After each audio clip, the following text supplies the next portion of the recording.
નમસ્તે વિદ્યાર્થી મિત્રો, આદર્શ હાઈસ્કૂલ ના સમગ્ર શાળા પરિવાર તેમજ દરેક શિક્ષક મિત્રો વતી હું આપ સર્વેનું હાર્દિક સ્વાગત કરું છું. તમે કોરોના વાયરસની આ પરિસ્થિતિમાં શાળાએ આવી શકો તેમ નથી, તો આ સમય દરમિયાન તમારો અભ્યાસ ન બગડે તે માટે દરેક શિક્ષક મિત્રો ઓનલાઈન વિડિયો દ્વારા તમે ભણી શકો તે માટેના પ્રયત્નો કરી રહ્યા છે. તો આ અમારા પ્રયત્નોમાં દરેક વિદ્યાર્થી મિત્રો અને દરેક વાલીઓ સાથ અને સહકાર આપે તેવી હું આશા રાખું છું. આજે આપણે ધોરણ 12 અને એમાં તત્વજ્ઞાન વિષયની શરૂઆત કરવા માટે જઈ રહ્યા છે. તો આજે આપણે તત્વજ્ઞાન વિષયની બ્લુપ્રિન્ટ એટલે કે પ્રશ્નપત્રનું પરિરૂપ એના વિશે, તેના અભ્યાસક્રમ વિશે આપણે અહીંયા સંક્ષિપ્તમાં માહિતી મેળવીશું. હું રાજેન્દ્ર ટી પંડ્યા આ વિડીયોમાં આપ સર્વેનું હાર્દિક સ્વાગત કરું છું. અહીં ફિલોસોફી એટલે કે તત્વજ્ઞાન વિષય, જેનો કોડ નંબર છે 136 અહીંયા આપણે સૌપ્રથમ તત્વજ્ઞાનના અભ્યાસક્રમમાં પ્રકરણ અને તેના ગુણભાર એના વિશે માહિતી મેળવી.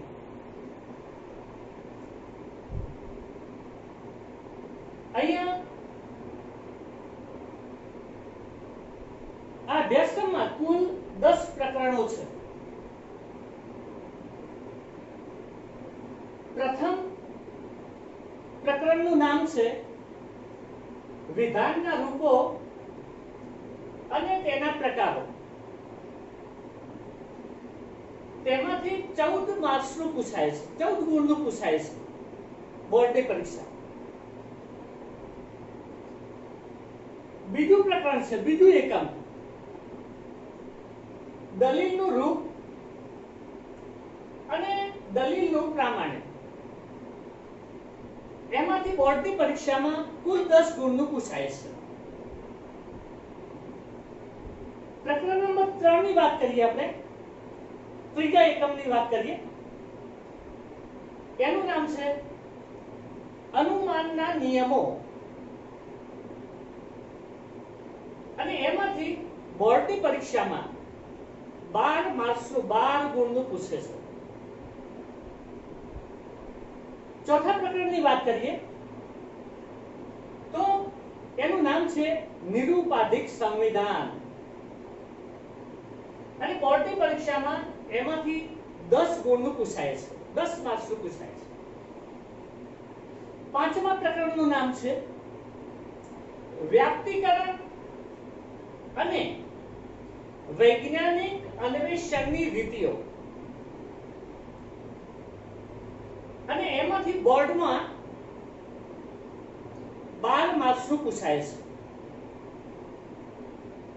છઠ્ઠા નંબરમાં છઠ્ઠું પ્રકરણ છે, તેનું નામ છે ભારતીય તર્કશાસ્ત્રમાં અનુમાન.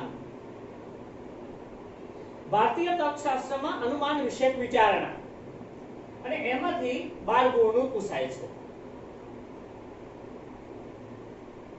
પ્રકરણ નંબર 7 ની વાત કરીએ.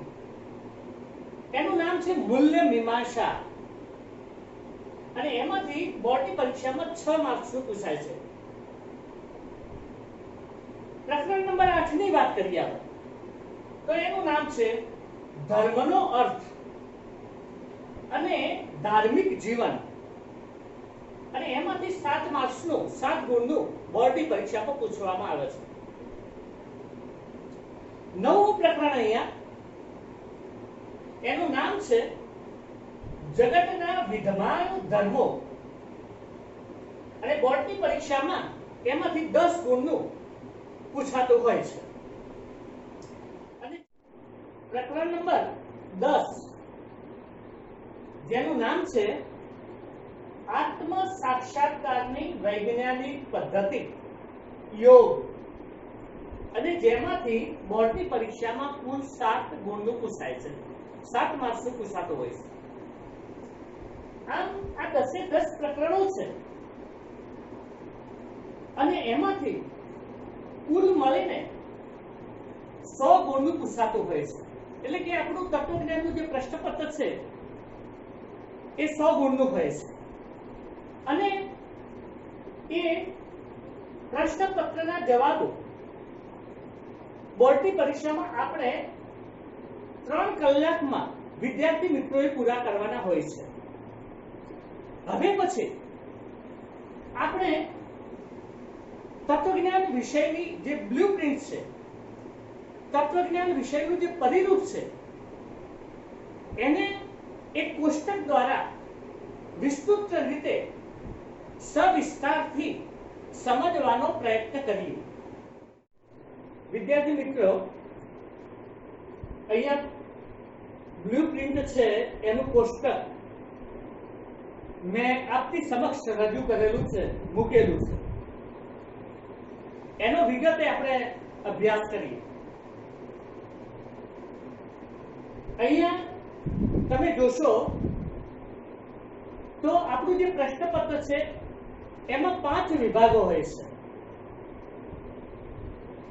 A, B, C, D અને E વિભાગ. એટલે કે 5 વિભાગમાં આપણું પ્રશ્નપત્ર પૂછાય છે.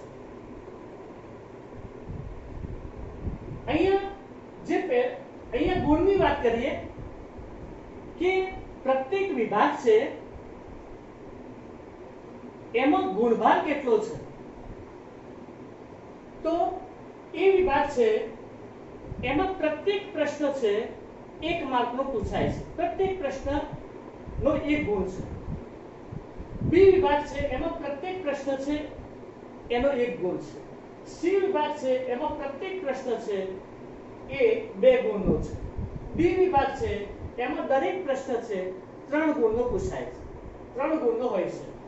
અને ઈ વિભાગ છે એમાં દરેક પ્રશ્ન 5 ગુણનો હોય છે. તો આ કરી આપણે દરેક જે વિભાગ છે એમાં પૂછાતા પ્રત્યેક પ્રશ્ન ના કેટલા માર્ક્સ હોય છે એની આપણે વાત કરીએ.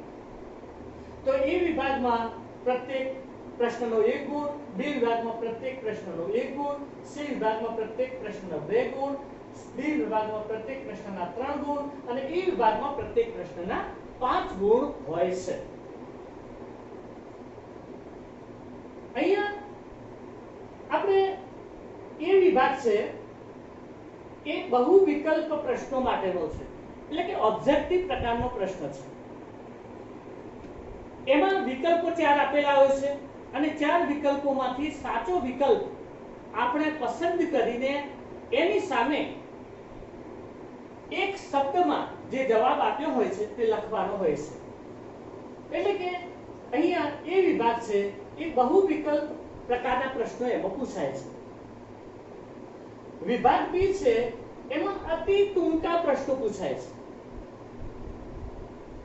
અને એ પણ 1 ગુણનો હોય છે. આ અતિ ટૂંકા પ્રશ્નો એટલે કે બી વિભાગ છે એમાં જે જવાબો આપણે લખવાના છે એમાં 1 વાક્યમાં જવાબ આપણે આપવાનો છે. 1 વાક્યમાં જવાબ છે એ પૂરો કરવાનો હોય છે, કારણ કે પ્રત્યેક જે પ્રશ્ન છે એનો જે જવાબ છે એ 1 ગુણનો છે. સી વિભાગ છે એમાં ટૂંકા પ્રશ્નો પૂછાય છે. સી વિભાગ છે એમાં પ્રત્યેક પ્રશ્નના 2 ગુણ છે, એટલે કે 2 વાક્યમાં એ પ્રશ્ન છે એનો જવાબ આપણે લખવાનો હોય છે. બી વિભાગ છે એ ટૂંક નોંધ પ્રકારના પ્રશ્નોનો પૂછાય છે. એમાં દરેક જે ટૂંક નોંધ છે એ 3 ગુણની હોય છે. અને એ વિભાગમાં જે પ્રશ્નો છે એ નિબંધ પ્રકારના પ્રશ્નો છે. અને એમાં જે પ્રશ્નો પૂછાય છે એમાં પ્રત્યેક પ્રશ્ન છે એના 5 ગુણ હોય છે. તો અહીં આપણે જોયું ગુણ જોયા, દરેક વિભાગમાંથી દરેક પ્રશ્ન છે એનો ગુણભાર આપણે જોયો. હવે આપણે 10 પ્રકરણો તત્વજ્ઞાન વિષયમાં કુલ 10 પ્રકરણોનો અભ્યાસ કરવાનો છે.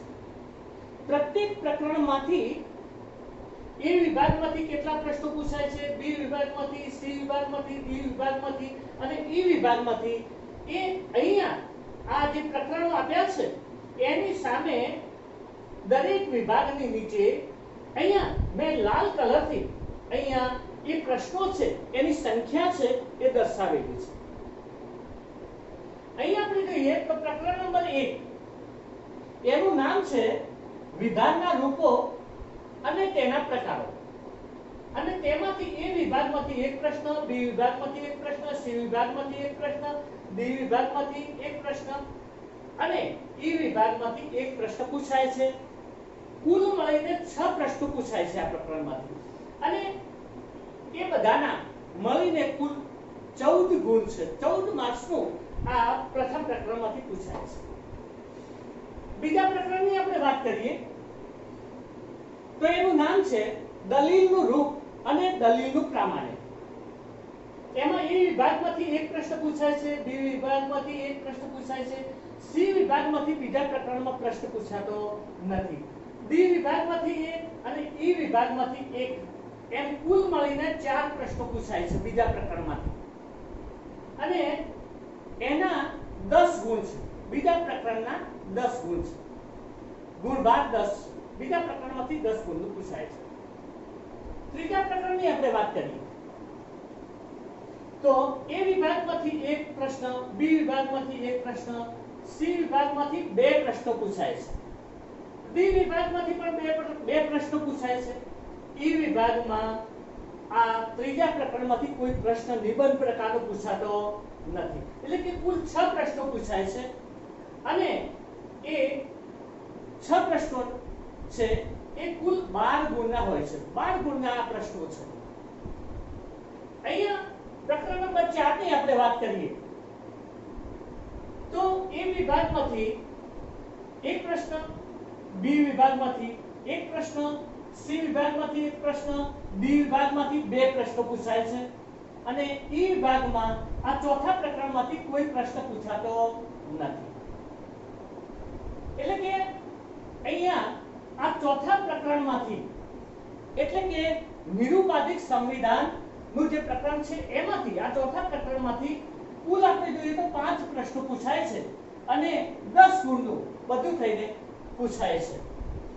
પાંચમા પ્રકરણની આપણે વાત કરીએ તો પ્રકરણ નંબર 5 જેનું નામ છે વ્યાપ્તિકરણ અને વૈજ્ઞાનિક અન્વેષણની રીતિઓ. એમાં એ વિભાગમાંથી એક પ્રશ્ન, બી વિભાગમાંથી એક પ્રશ્ન, સી વિભાગમાંથી એક પ્રશ્ન, ડી વિભાગમાંથી એક પ્રશ્ન અને ઈ વિભાગમાંથી એક પ્રશ્ન, કુલ 5 પ્રશ્નો પૂછાય છે અને એનો ગુણભાર છે 12 ગુણનો. બોર્ડની પરીક્ષામાં 12 ગુણનું પ્રકરણ નંબર 5 માંથી પૂછાય છે. પ્રકરણ નંબર 6 જેનું નામ છે ભારતીય તર્કશાસ્ત્રમાં અનુમાન. આ પ્રકરણમાં એ વિભાગમાંથી 1 ગુણનું, બી વિભાગમાંથી 1 ગુણનું એટલે કે એ વિભાગમાંથી એક પ્રશ્ન, બી વિભાગમાંથી એક પ્રશ્ન, સી વિભાગમાંથી એક પ્રશ્ન, ડી વિભાગમાંથી એક પ્રશ્ન અને ઈ વિભાગમાંથી એક પ્રશ્ન, કુલ 5 પ્રશ્નો પૂછાય છે અને કુલ 12 ગુણનું આ પ્રકરણમાંથી છઠ્ઠા પ્રકરણમાંથી પૂછાય છે. ભારતીય તર્કશાસ્ત્રમાં અનુમાન વિષયની વિચારણા છે અને એમાં આપણે જોઈએ તો કુલ 12 ગુણનું બોર્ડની પરીક્ષામાં પૂછાય છે. સાતમા પ્રકરણની વાત કરીએ જેનું નામ છે મૂલ્ય મીમાંસા. એમાં એ વિભાગમાંથી એક પ્રશ્ન પૂછાય છે, બી વિભાગમાંથી એક પ્રશ્ન પૂછાય છે, સી વિભાગમાંથી બે પ્રશ્નો પૂછાય છે, ડી વિભાગમાંથી કોઈ પણ પ્રશ્ન સાતમા પ્રકરણનો પૂછાતો નથી, ઈ વિભાગમાંથી પણ સાતમા પ્રકરણનો કોઈ પ્રશ્ન પૂછાતો નથી. એટલે કે કુલ 4 પ્રશ્નો પૂછાય છે અને 6 ગુણના આ પ્રશ્નો પૂછાય છે. સાતમા પ્રકરણમાંથી 6 ગુણનું પૂછાય છે કુલ બોર્ડની પરીક્ષામાં. આઠમા પ્રકરણની વાત કરીએ તો એ વિભાગમાંથી એક પ્રશ્ન, બી વિભાગમાંથી એક પ્રશ્ન, સી વિભાગમાંથી એક પ્રશ્ન અને ડી વિભાગમાંથી એક પ્રશ્ન પૂછાય છે. પણ આઠમા પ્રકરણમાં ઈ વિભાગમાંથી કોઈ પણ પ્રશ્ન નિબંધ પ્રકારનો પૂછાતો નથી. એટલે કે પ્રકરણ નંબર 8 જે છે ધર્મનો અર્થ અને ધાર્મિક જીવન, અને એમાંથી કુલ આપણે જોઈએ તો 4 પ્રશ્નો પૂછાય છે અને કુલ 7 માર્કના એટલે કે 7 ગુણનું આઠમા પ્રકરણમાંથી પૂછાય છે. નવમા પ્રકરણની આપણે વાત કરીએ જેનું નામ છે જગતના વિદ્યમાન ધર્મો. એમાં એ વિભાગ છે એમાંથી એક પ્રશ્ન, બી વિભાગમાં પણ એક પ્રશ્ન, સી વિભાગમાં આ નવમા પ્રકરણમાંથી કોઈ પ્રશ્ન પૂછાતો નથી, ડી વિભાગમાં એક પ્રશ્ન પૂછાય છે અને ઈ વિભાગમાં નિબંધ પ્રકારનો એક પ્રશ્ન આ નવમા પ્રકરણમાંથી પૂછાય છે. હવે નવમા પ્રકરણની આપણે વાત કરીએ તો કુલ 4 પ્રશ્નો પૂછાય છે આ પ્રકરણમાંથી અને એના કુલ 10 ગુણ હોય છે. 10 ગુણનું પૂછાય છે નવમા પ્રકરણમાંથી. જગતના વિદ્યમાન ધર્મો છે એમાંથી.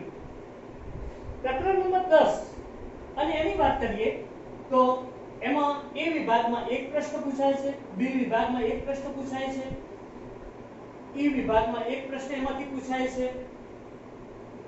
ફરીથી જોઈએ આપણે કે એ વિભાગમાંથી એક પ્રશ્ન, બી વિભાગમાંથી એક પ્રશ્ન, સી વિભાગ છે એમાં પણ એક પ્રશ્ન 10મા પ્રકરણનો, ડી વિભાગમાં પણ એક પ્રશ્ન, પણ આ નિબંધ પ્રકારનો પ્રશ્ન છે ઈ વિભાગમાં એ આ 10મા પ્રકરણમાંથી કોઈ પૂછાતો નથી.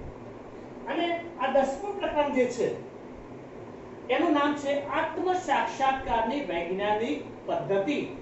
યોગ વિશે અહીંયા આપેલું છે અને આ 10મા પ્રકરણમાંથી આપણે જોઈએ તો કુલ 4 પ્રશ્નો પૂછાય છે અને એનો ગુણભાગ છે 7 ગુણના પ્રશ્નો 10મા પ્રકરણમાંથી પૂછાય છે.